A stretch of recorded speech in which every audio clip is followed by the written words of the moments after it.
Hey everybody, welcome into the back room. I'm Andy Ostroy. Today we will be chatting with Eugene Vindman. He's running for Congress in Virginia. He is also the brother of Dr. Alexander Vindman, who's been on this podcast a few times. We shall talk with Eugene in just a second, but first, thank you for tuning in. We appreciate you listening, and we'd love to hear your comments. So email us at backroomandy@gmail.com and or post on our social media, and we'll read some feedback next time.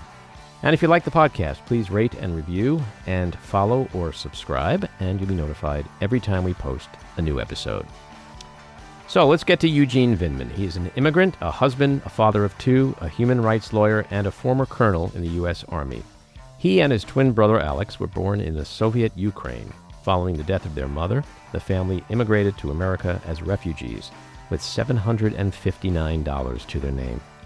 In 2019, after serving 22 years in the Army, he served on the National Security Council as the senior ethics attorney when he blew the whistle on the infamous phone call in which President Trump attempted to extort President Zelenskiy of Ukraine, threatening to withhold critical aid if Ukraine didn't investigate President Biden's family.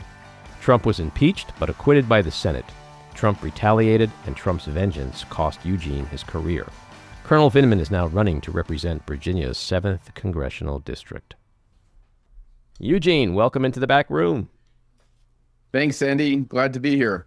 Well, you have such an interesting and inspiring story. Your family emigrated to the United States a year after your mother died, when you and your twin brother Alexander were just 3. What are your memories from those early years of being uprooted and starting a new life here in the United States? Sure. So I have mental snapshots of the period of time before we got here, but no clear memories. I have mental snapshots also of our transit. I remember a brief snapshot of our time in Italy. We spent 6 months in Italy waiting to get visas to come to the United States. Our permission to leave the Soviet Union as refugees left us stateless. So there was a period of time where my dad had a choice to make on where he would move the family, whether it be Israel or Germany or Australia or the U.S.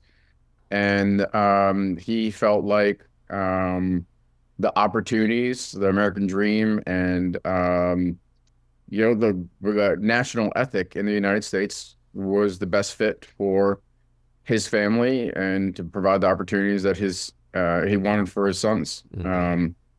And so I remember coming to the United States. I think the first night in the U.S., we arrived on December 25th, 1979, and it was Christmas Eve, and we spent the night sleeping on luggage at JFK Airport, going through immigration. And the family, the 5 of us, had less than $800 between the 5 of us. And, we were very lean, middle-aged men, 3 kids, and an older lady, not immediately productive in the United States. But, the country took a chance on us. We were extremely grateful for that chance, and that's why we joined the military. Mm-hmm. I remember growing up in Brooklyn initially, and, within the first few months, I was around 4 years old, I ran into another kid whose name was Yevgeny, and he went by Eugene. And so at around 4 and a half, 5 years old, I decided that Eugene was the English version of my name, and henceforth I'd be Eugene. Of course, Eugene is a strong, powerful, masculine name, but had I known I could have selected anything, I could have gone with Chaz, I guess. And those early years in Brooklyn, and then when you got into middle school, high school, I've been raising a daughter who lost her mother when she was 3 years old. What was it like growing up in a foreign country without a mother? I mean, I don't know how impactful your grandmother was in your upbringing. What do you remember about that? What were the biggest challenges that you remember? Sure. So grandma was very helpful. She was a great cook, and she was very loving. And, it was her daughter that died. So this is my dad's stepmother, Mm-hmm. which was a contentious relationship. And so, we were the last attachment really to her daughter, who herself was a beautiful woman. And but we were very close. My dad, my older brother, Alex, and I, and he worked very hard. He hauled furniture for $20 a day, in New York City, trying to make a living for his family, his kids, while learning English at the same time. And after about 8 months, 10 months, he passed the technical exam and became an engineer for the city of New York. Mm-hmm. Great union job, and those benefits were absolutely critical for us because three boys, we had our fair share of cuts and scrapes and broken bones, and they made life bearable for us. And I remember, starting school, not knowing any English at all, but really soaking it up as like a sponge. And at some point, my brain used to think in Russian. We spoke Russian at home. When we left the Soviet Union at the time, Ukrainian was not a generally spoken language. It was still Russian. But my brain actually flipped at some point, and when I started to think in English and dream in English. That's really when I started to become much more assimilated. And growing up in New York City, like I said, we were a family of very modest means. My stepmom joined the family about 3 years after we got to the States. We were 8 years old.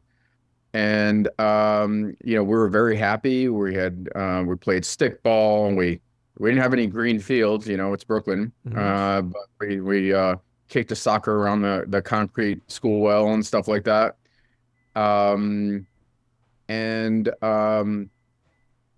We enjoyed school. I don't know that we were necessarily the best students. I think my second grade teacher, probably still responsible for my life motto, is that you can do things a hard way and still succeed, and that's been my entire life. Mm-hmm.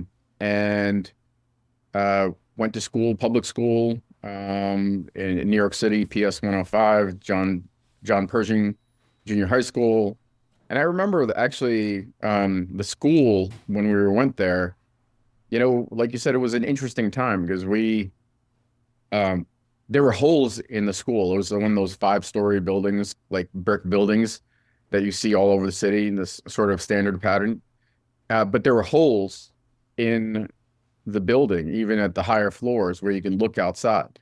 And they're dilapidated. But the teachers were good, and I enjoyed the education, and I ended up in special programs and gifted programs, and I skipped 8th grade, so I basically did seventh and eighth, and then went to high school. And at a very early age, I think the administrators and the teachers realized it was a better idea to separate Alex and I rather than have the same classes. And I kind of tell people sometimes that really the next time that we were in such close proximity from elementary school when they decided to separate us was at the White House. And so had maybe the previous administration learned the lesson of our grammar school teachers, who knows what history would be like right now. Mm-hmm. Well, you and Alex both had stellar careers in the military and in the federal government, and now you're running for Congress. So in so many ways, you are the American dream. Yeah, I think so. And frankly, that's what I talk about on the campaign trail. I mean, my campaign is really and truly a grassroots campaign, and I'm humbled by the level of support I've received. Our average donation is $27, but when you have tens of thousands of them, they start to add up, and that's what we need in order to win this really competitive district. And yesterday, actually, again, humbled to have received the Washington Post editorial board's endorsement for the 7th Congressional District. I mean, that's the biggest endorsement so far of the race. It's hard for me to imagine something even more significant. But we're in the home stretch now. Early voting started weeks ago. I'm getting great feedback. We're talking to voters, knocking on doors, and humbled by the support and the grassroots passion that we have. Yeah, and you're killing it with fundraising. I mean, the last numbers I checked, you were up around $4 million, and that's just dwarfing not even in the same planetary system as your opponents. Why do you think your candidacy is resonating so much greater than that of your opponents? Well, for a few reasons. One is that I think voters, and Virginia voters, we've got about 6,000 donors in Virginia. They recognize the threat to democracy.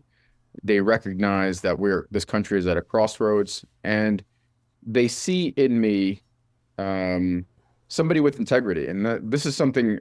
This is a family ethic. This is a military ethic. This is something I take great pride in.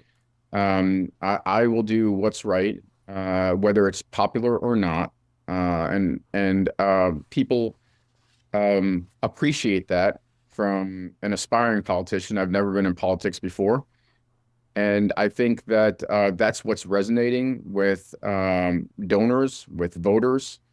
That and the fact that this country is facing great threats, and that so many of our priorities, whether it be women's health care, reproductive rights, the right to an abortion, and IVF by extension, that's under threat. And frankly, I have no doubt in my mind, at least, that contraception is next on the chopping block if this election does not go the way I hope it will go, and with a Democratic sweep across the board.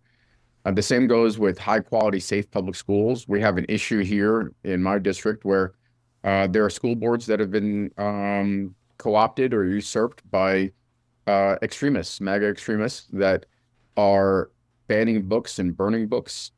They're not focused on high quality, safe public schools like the vast majority of people in this district are, the folks that I speak to at the doors. Infrastructure. The focus on the other side is about tax cuts to the ultra wealthy, ultra rich, rather than focusing on the middle class and average everyday Americans. Mm-hmm.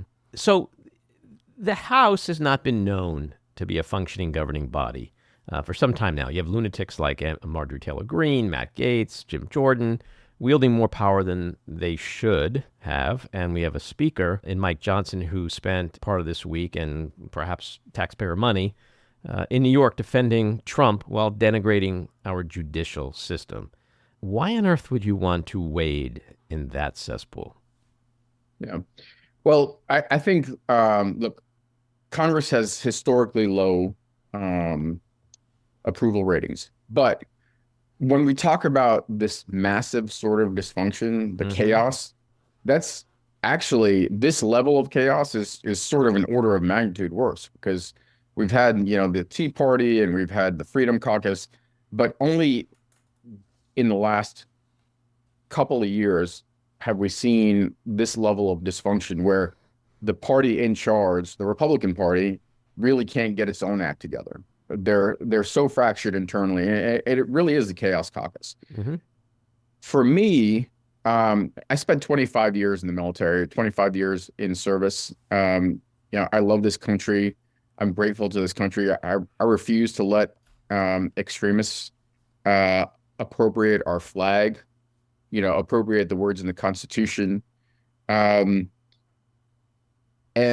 I am running because I just couldn't sit on the sidelines when it became very clear to me that Donald Trump was going to be at the top of the ticket last year.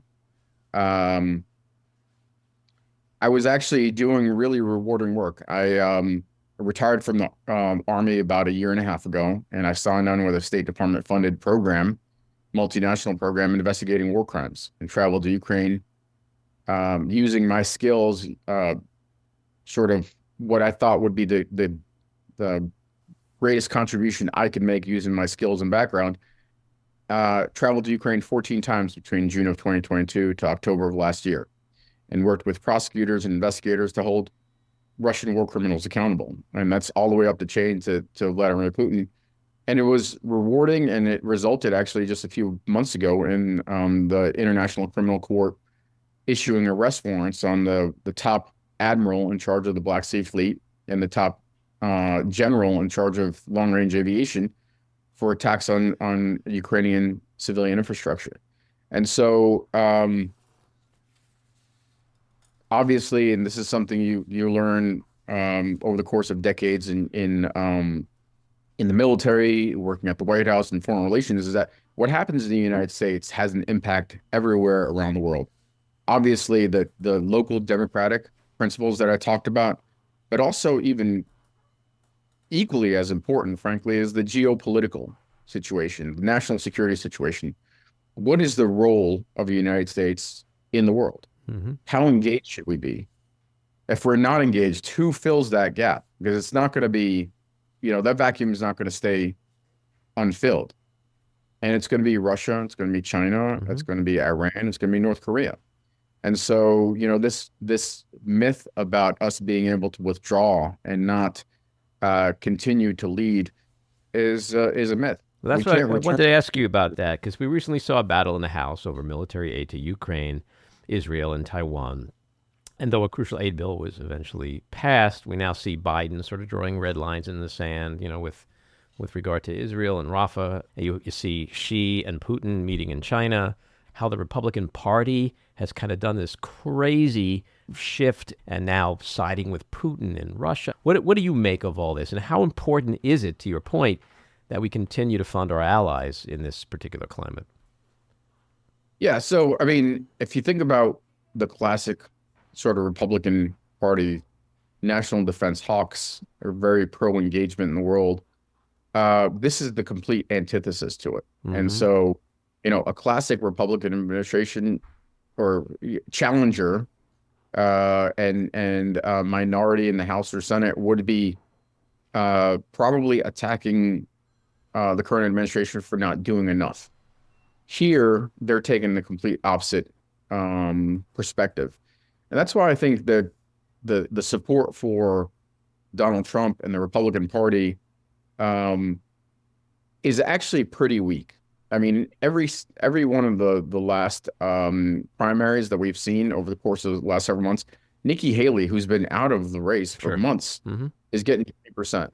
You know, um, his support is already a minority, and so if he can't manage to bring those 20% home, obviously there are other headwinds. But um, Look, the bottom line is this, is that I'm a strong defender of national security. I have been. I've written on this topic quite frequently. I've appeared on MSNBC and CNN, written in foreign affairs, foreign policy, and I'm a strong defender of America's role in the world, how critical it is that we remain engaged and lead on really existential threats like climate change. Hmm. Climate change is sort of taken a backseat in some regards because we have some acute threats in the Middle East and Hmm. in Ukraine, but long term, that's an existential threat to humanity. And you have, Trump basically offering another quid pro quo. I mean, this is what he does to big oil and gas. Give me $1 billion and I'll roll back all the climate change policies. Hmm. I mean, it's sheer insanity. It's not based in facts, logic, or reason. And that's why I think he's got to be defeated. And that's why we need to win back the House and the 7th Congressional District. My district is actually critical to maintaining. That's one of 4 districts that Republicans are targeting nationally. So we have to win this district. We have to win back the House, hold the Senate, and and the presidency. And that's when we will continue to make progress in many of the areas where this administration has been very successful. Hmm. Virginia 7 is a purple district. Do you see yourself as moderate or moderate enough to appeal to a majority of voters there? Yeah, I mean, I've always considered myself a moderate person, moderate policies. In fact, in the sphere of national defense, I think I'm squarely in the center, maybe a hair on the right side. But I'm a strong proponent of national defense, of foreign relations, the U.S. role in the world. We have 4 military installations immediately touching, adjacent, or inside the district. We have Fort Belvoir that's just, maybe a couple miles outside the district. We have Quantico Marine Base. We have a naval base called Dahlgren, and we have AP Hill. And that's not even talking about inside the district, the Pentagon and Norfolk. So we have a pretty significant military population, military adjacent, retirees, military family members, contractors.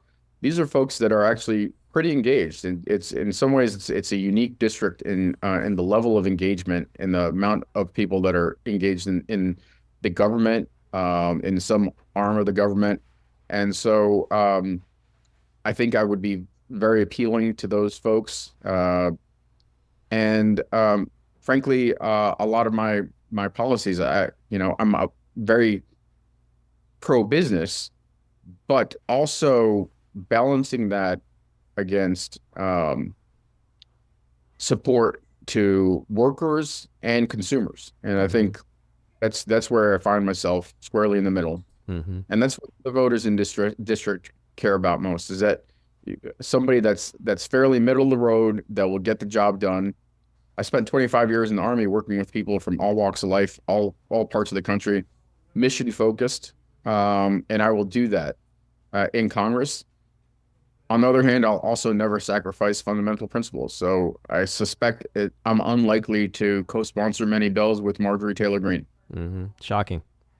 We're breaking news here today. As you point out, your district does have a large concentration of military veterans, defense contractors, national security people, military people, bases. But there's also so many veterans and military folks on both sides of this race that those who don't win literally could team up and do another Expendables movie. How important is military service in Virginia 7 with this particular race? I think it's pretty important. Even some of the other contenders in this race tout their military connections, like, the daughter of an Air Force vet or the wife of a Marine vet. So it is critically important. It's, I think, an important credential. The main opponents on the other side are military vets. So I think it's an important credential. Obviously, it's not, the ethics, the values that go along with it are critically important. I think that's going to be the biggest distinction between myself and whoever comes out of the Republican Party, is that, what do you believe in? Do you believe in expanding freedom? I spent 25 years in the Army defending Americans' freedoms and, against enemies, foreign and domestic. And I think the other side is actually attacking those freedoms, attempting to restrict women's health care, attempting to burn books, ban books. These are things that are antithetical to my values, my military values. And well, you do have 25 years in the U.S. Army, which includes service at both the State Department and the National Security Council. You've worked as deputy legal advisor in the White House. Do you see all that rolled up as the distinction between you and your opponents? Yeah. So just to clarify, my work with the State Department was through a State Department funded grant, a program, but not directly with the State Department.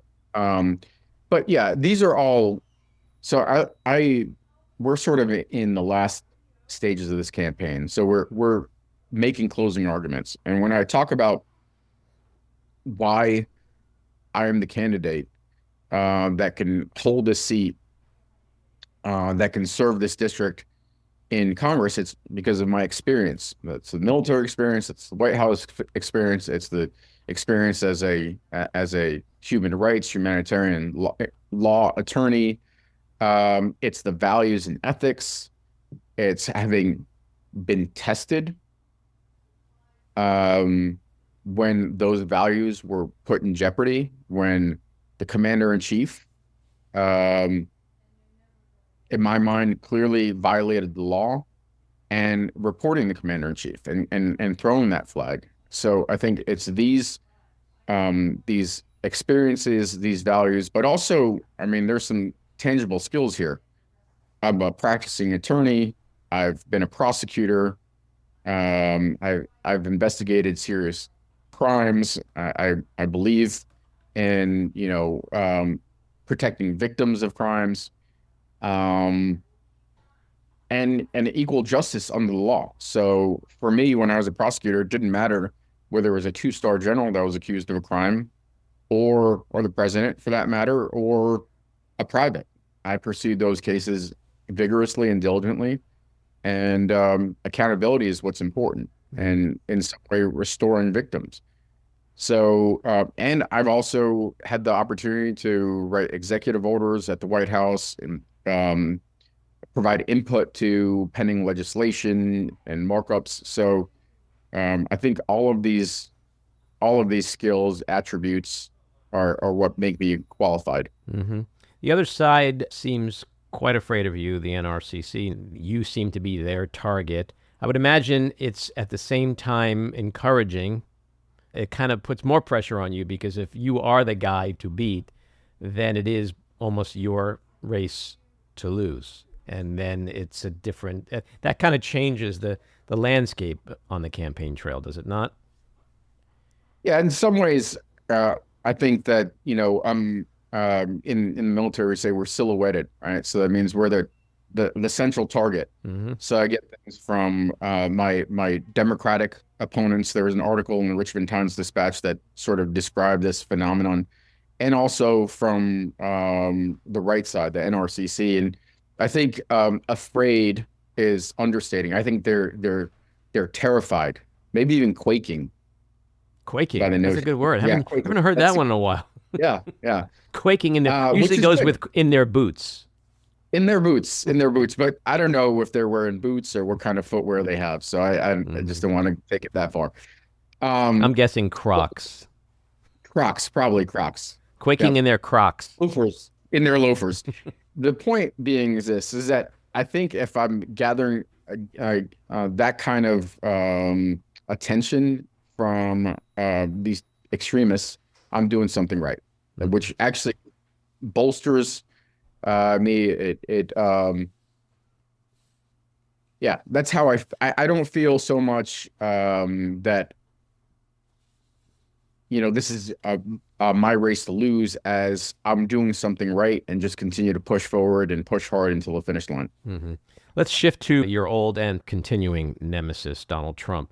What compelled you and your brother Alex to come out against Trump in his first impeachment hearing?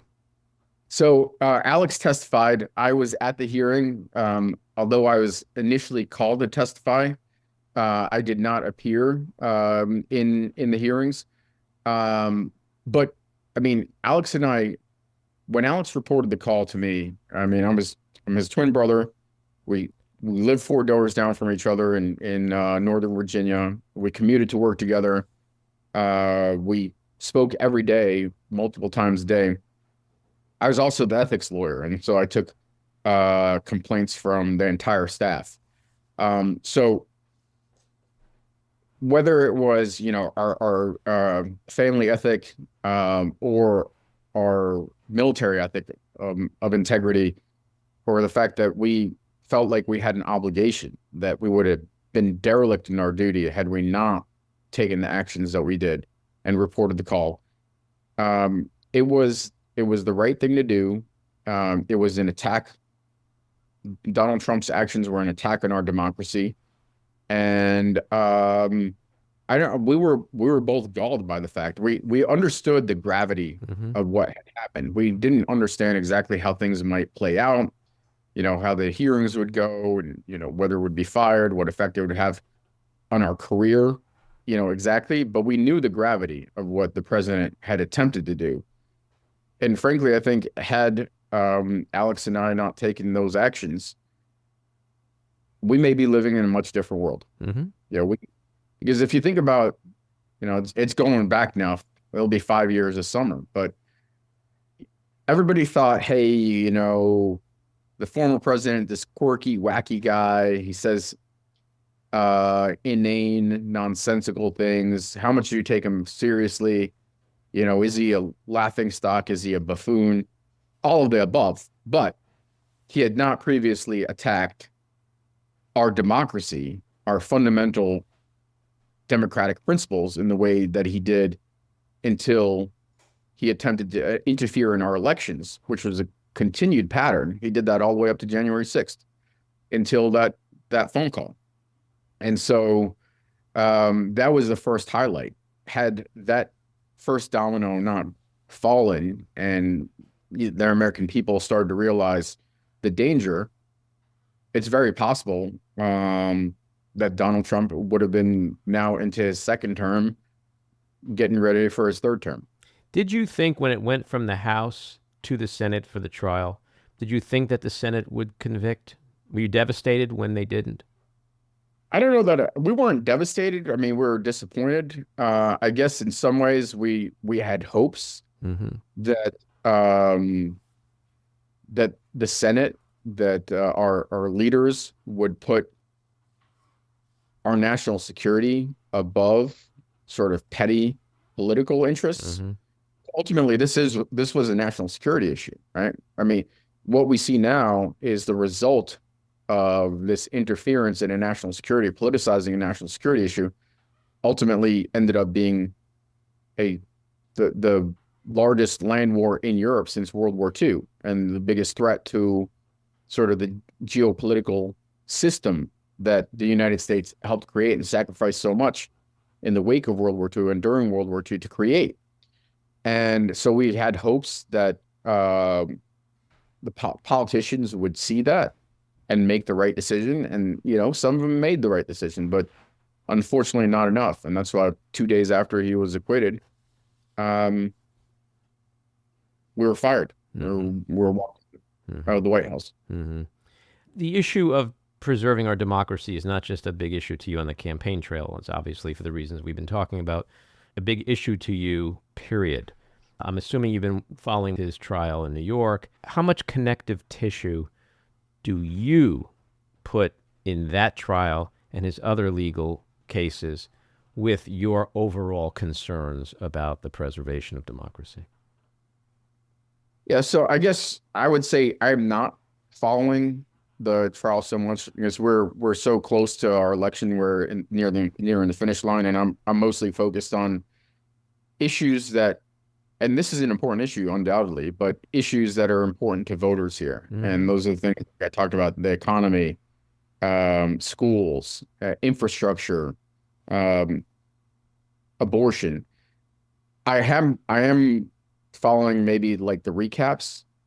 And look, the legal process, having been a prosecutor, takes its time. Sometimes these things take a long time. And I think ultimately he's going to see his day in court if he's not reelected. If he's reelected, then all bets are off. But that's an independent process. I think we have a job as Americans, as voters, and that job is to vote. That's how we decide. That's how we decided in 2020 which direction this country is going to take. We're at a crossroads then. We're at a crossroads now. And so we have a job to do, and it's to vote. That's how we control the outcome here. And whatever happens in these trials, I think they're important. I'm a strong believer in the rule of law. But it's really independent from who's the next president. The courts are not going to rescue us. How are you feeling about November in terms of Virginia, in terms of the House? Senate seems to be in pretty decent shape.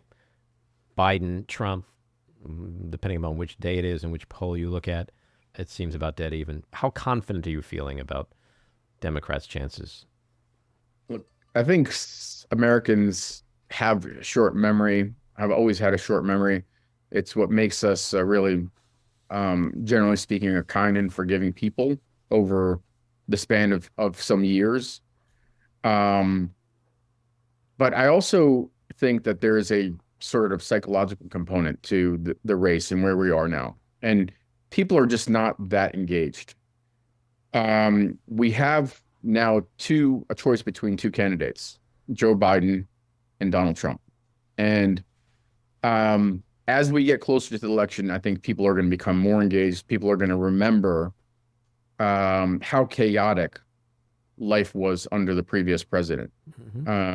that, the rose-colored glasses will come off, and they'll have a choice between a potentially at that point convicted criminal, but certainly accused criminal, and they'll have a choice in Joe Biden. And if you think about 2018, how the elections went, 2018, 2020, 2022, the American people have consistently made a choice. And here in 2023 in Virginia, have made the choice to take of reason to support a middle of the road centrist rather than an extremist. And I think I'm an optimist by nature. I think that's how it's going to turn out. But it's tough. There are all kinds of external factors. I think the Russians and Chinese will look to interfere. I look at this from a national security perspective. I see very clearly the dangers associated with election interference in the disinformation space from our adversaries. I also think that if Donald Trump is elected, that there is a like very, very high probability that the United States itself will be embroiled in a major war during the next 4 years. Where would you see that war? It could be in Asia, or it could be in Europe. And then we're not talking about providing a small portion of our national defense budget, 5% or so, to support Ukraine in their fight, where they're spilling blood, but we don't have any boots on the ground. Then we're looking at having American boots on the ground, American lives, and I see that very clearly as a distinct possibility. Well, hopefully you're going to be wrong on that. Let's close out with a quick, fun little lightning round. Who's smarter, you or Alex? 100% me. Who's funnier? No question. Who's funnier, you or Alex? Me again. Who's better looking, you or Alex? Again, me. These are easy. You're teeing them up for me. Who's more likable, you or Alex? Well, I'll say in the family. I mean, look, Alex, in the last few years, he's sort of like blossomed a little bit. He's come out from under my shadow, so I'm happy for the guy. I think Curb did wonders for his likability. And his ego, probably. Yeah. Okay. His ego didn't need any more help, believe me. Well, we're going to probably have to get him on here for a rebuttal soon. Right. Eugene, the primary is next month, the 18th. Good luck with that, and we'll be pulling for you. Thanks, Andy. And if you want any more information about the campaign, please go to VindmanForCongress.com. Great. Thank you. Good luck to you. Take care. This episode of The Back Room was edited and produced by me, Andy Ostroy. It was co-edited and co-produced by Maddie Rosenberg, and co-produced by Jen Hammoud. Our theme song was composed by Andrew Hollander, and our logo was designed by Cricket Langell. And special thanks to Patricia Wind. Please take a moment to rate and review the podcast, and also follow or subscribe. Until next time, keep your eyes on Washington, Hollywood, and your own backyards, and have a great week.